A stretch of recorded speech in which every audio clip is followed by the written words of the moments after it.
Hello friends, welcome to IELTS. In this video I'm going to discuss how we write agree disagree opinion in different ways. Means if you want to write a thesis, an agree disagree question, like if you want to write how I agree, then in what ways you can write it. If you want to write I disagree, what are the different ways you can express your opinion. And for partially agree also, this video covers that how to explain the partially agree opinion using the although structure. So before that, I would like to let you know that this is my WhatsApp number and I am providing online coaching to the students, those students only who are targeting bands 7, 8, 9, because the students that are in my group, that is the students that I already have, are having the level of band 6, but they want more than that. So I am tutoring to that level only, and not to those students means who have weak grammatical level, and means those students who have got 5 and want 6. So those who are targeting bands 7, 8 and 9 and already have the 6 level of 6, at least 6, minimum 6 level should be having, he should be having, in order to get the coaching. So in order to, if you want to get more information about the coaching, you can WhatsApp on this number. Let's start with the video now. Hello friends, welcome to IELTS. Today we are going to discuss how to write the thesis statement in different way in case of agree disagree questions. That is what we can say instead of I agree or I disagree or I partially agree. Let's see. First we'll say the alternatives to I disagree. If we completely disagree, we'll say my views contradict with the statement, as I believe that. Here you can give your opinion also in the clear terms, but this would also do the thing, my views contradict with the statement. But if you want to explain your opinion also here, as I believe that, then it is also right. So but you can write till here also, like my views contradict with the statement means you are against the statement. Then the second is I vehemently oppose the aforementioned idea. Aforementioned idea, what will be aforementioned idea? Means the idea that is in the question, and obviously you write your thesis after explaining the question. So first we will explain or rephrase the question, and then I will say I oppose the idea. And I can say aforementioned idea, aforementioned means above given, only when I give that particular idea in the introduction before giving my opinion. So otherwise I cannot write aforementioned. So it is very important to rephrase the question first before giving the thesis. I vehemently means I strongly. So vehemently means I strongly oppose the aforementioned. Aforementioned means above given idea, and will substantiate my views in the upcoming paragraph. Here also till writing till here is also correct, and you can skip this, means it is not mandatory to write that I will substantiate my views, but still I have made a complex sentence. I vehemently oppose the aforementioned idea and will substantiate my views in the upcoming paragraph. Substantiate means prove my views.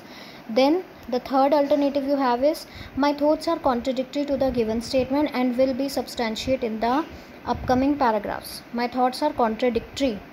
Rather than saying I contradict, my views contradict, we'll say my thoughts are contradictory to the given statement and will be substantiate means will be proved in the upcoming paragraph.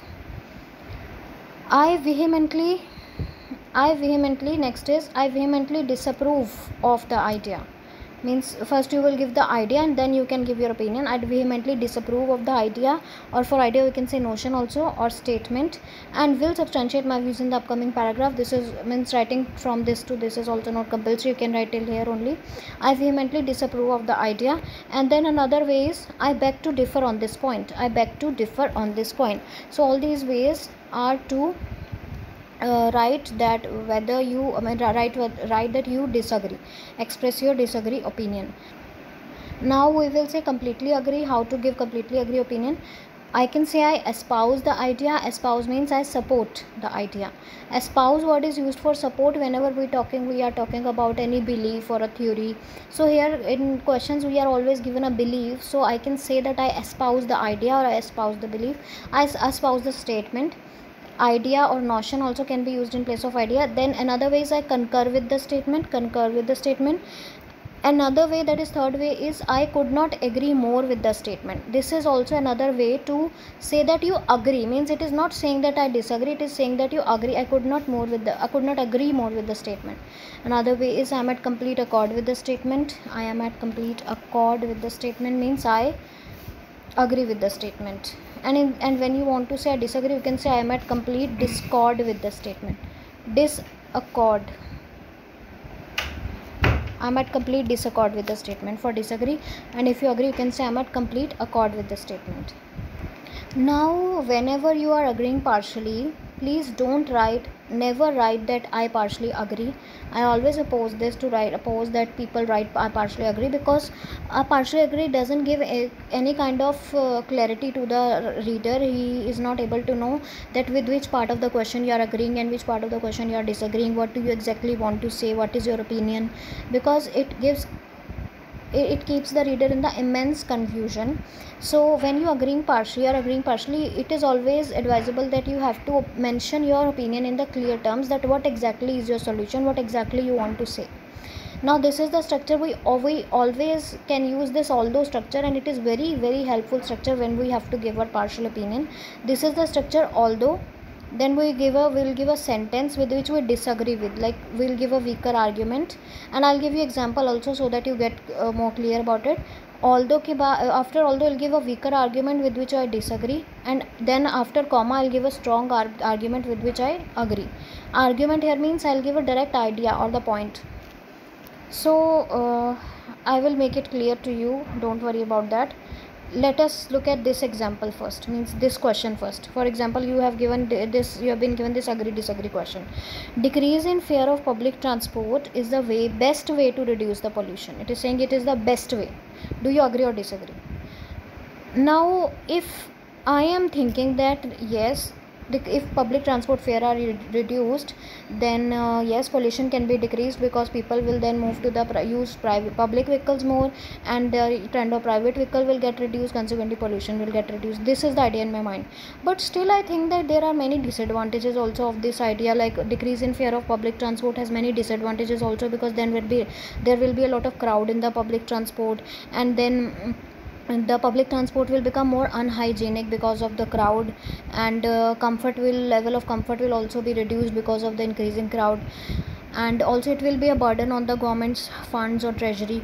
So at the same time I'm thinking that yes, this is good way, means this can reduce the pollution, but this is not the best way. The question is saying it is best way. This is not the best way because it has many limitations also. And then into my mind I'm thinking that there are other better ways also, means other better ways can be opted rather than this. It means that I am totally partially, I am saying that yes, this can reduce pollution, means I am saying that it is a way, but I am disagreeing with this word best, that it is not a best way. Now how can I write my partial opinion in such case? Although I'm saying that with although you have to say that you have to present your weaker argument, means I'm saying that although means consider it is written that no doubt. After that I will change it into although to make it clear, but first understand it with no doubt, means after no doubt we will give the weaker argument. Decrease in the fare of public transport can deter the people from using private vehicles, thereby reducing the pollution. I'm saying that no doubt, there is no doubt that if we decrease the fare of public transport, then pollution will get reduced, because people will use private vehicle, people will be discouraged from private vehicles. But then I'm still saying that there are other better ways also, means other better means this is not the best way. Here after comma I can write this is not certainly the best way, as it suffers from limitations, as it suffers. यहाँ पर आप ये चीज़ भी लिख सकते हो, you can write it after comma, means you here can write, means after agreeing that although, means you are partially agree na, you are half agree half disagree. So here you can say although decrease in fare of public transport can reduce the pollution, after comma you will write either you can write there are other better ways also, or you can write this is certainly not the best way. This is certainly not the best way. After comma we will write this is not the best way, because I was disagreeing with this word best, so I will write this is not the best way because it suffers from many limitations. It has many disadvantages also if we reduce the fare of public transport. So in this way, although use of although sentence helps to explain our opinion in more clear terms. Then let us see this example. Although reports suggest that cigarettes could help people in losing weight, or help people to lose weight. I'm saying that report suggests that cigarette could help people to lose weight. There are too many serious health problems associated. After comma I have written too many health problems are associated with it. It means if there are two sentences, there are always two sentences with although, and the one sentence that is with the although is always weaker, and the person or the reader will already know that if you have written a statement with although, it means you are less with that statement, and the statement you have written with comma is the statement you are supporting more. This is the automatic structure of the although. Like at any time we use this although structure, it means that the statement we are giving with the although structure is the weaker statement, and we are not supporting the statement that much, and after comma, the statement after comma is the statement which we are supporting more. So in this way you can structure your although sentence, like write the weaker statement with although, and after comma write the stronger statement. So similarly in this pollution statement also, I was saying that although decrease in fare of public transport can reduce the pollution, comma, then I will give the statement that I am supporting more, means 70% agreeing with the statement. I will write the statement here. This is 30-70, you can say. After comma I'll write 70% of part of my statement, that there are other better ways also, and this is certainly not the best way. This is not the best way because it has certain limitations also. Means I agreed to certain extent, but still then I said that I disagree also because this is not the best way.